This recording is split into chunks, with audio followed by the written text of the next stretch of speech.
Эми мен көп жыл жарандык коомдо иштедим. Башында мүмкүнчүлүгү чектелген адамдардын укугун коргоп 10 жыл иштедим. Андан кийин социалдык ишкердүүлүктү өнүктүрөйүн деп ассоциация түзүп, бир нече миң балдарды ишкердүүлүккө окутуп, көптөгөн биринчи баштай турган кадам каражатын каржылап, бүт региондорго ушундай көп иштерди алып барып келе жатабыз. Өнүккөн өлкөлөрдө, демократиясы бекем өлкөлөрдө бир нерсе кабыл алып атканда, ошол чөйрөдөгү кызыкчылыгы бар адамдар же талап уюмдар, жарандардын пикирин албай туруп бир өзгөрүү киргизиш мүмкүн эмес. Бул негизги фундаменталдуу нерселер. Бүгүнкү күндө биздин депутаттар тилекке каршы мындай деструктивдүү иш-чараларды, өзгөртүүлөрдү көтөрүп атат. Өзүбүздүн, мындай айтканда, мамлекетте өзүбүздүн жарандарга каршы аларды бөлүп, биз силерди шектейбиз, силер туура эмес иш кылып атат окшойсуңар, бир пропаганда кылып атат окшойсуңар деп, жарандарга каршы ушундай иш-аракет, өзгөрүүлөрдү киргизип атат. Менимче бул туура эмес. Бүгүнкү күндө негизи эле бейөкмөт уюмдар, бул деген жарандык коом. Жарандык коом бул башкалардай эле, негизги институттардай эле, демократия, адам укугу, адам эркиндиги, негизи эле укук деген ушундай негизги институттардын катарында турат. Бул жарандык коом жок, мамлекет өнүкпөйт. Бейөкмөт уюм десе эле, биз баягы 3 сектор бар да, жарандык сектор бар, мамлекеттик сектор бар, бизнес сектор бар. Анан бүгүнкү күндө мамлекеттик сектор жарандык секторго каршы иштеп атат да. Биздин колубузда бийлик бар, биз азыр өзгөртө алабыз. Канакей, силер азыр тиги эл аралык стандарттарга каршы келген нерселерди киргизип атасыңар. Башка көйгөйлөр калбай калдыбы бүгүнкү күндө? Бүгүнкү күндө карап көргүлөчү, биз кайсы жерде турабыз азыр рейтингтерде? КМШ мамлекеттердин эң акыркысында турабыз рейтингтерде. Бүт экономика жактан, социалдык жактан. Анан эми акыркы болгон биздин жетишкендиктерибиз бул жарандык коомдун өсүп келгени, адам укуктун, эркиндиктин деңгээлин, ушул башка нерсе калбагансып, ушул нерсеге эми чабуул жасап атасыңар да. Ушул бир эле рейтингтерден биз алдыдабыз.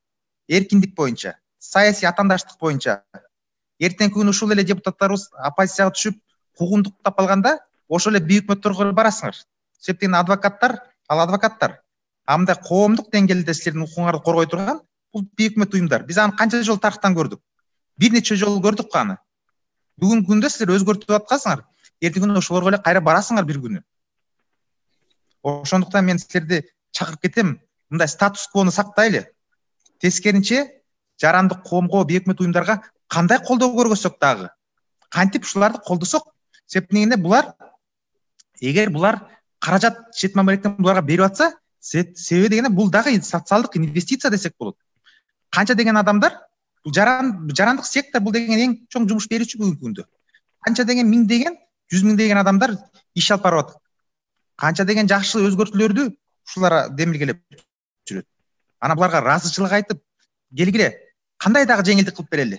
Балким жарым жылда бир эле жолу отчет бергендей кылалыбы деп буларды тескеринче колдогон ордуна, силер тескеринче буларга каршы колун бурап, биз мындай кылып аттык эле, силерди бирдеме десе эле ошол гей пропаганда. Башка маселеге жокпу? Гей пропаганда эмне биздин экономикабызды токтотуп атабы? Же депутаттарды ушунчалык кыйнап жибердиби гей пропаганда? Пропаганда бул башка, укук деген башка, ушуну айырмалай билсек.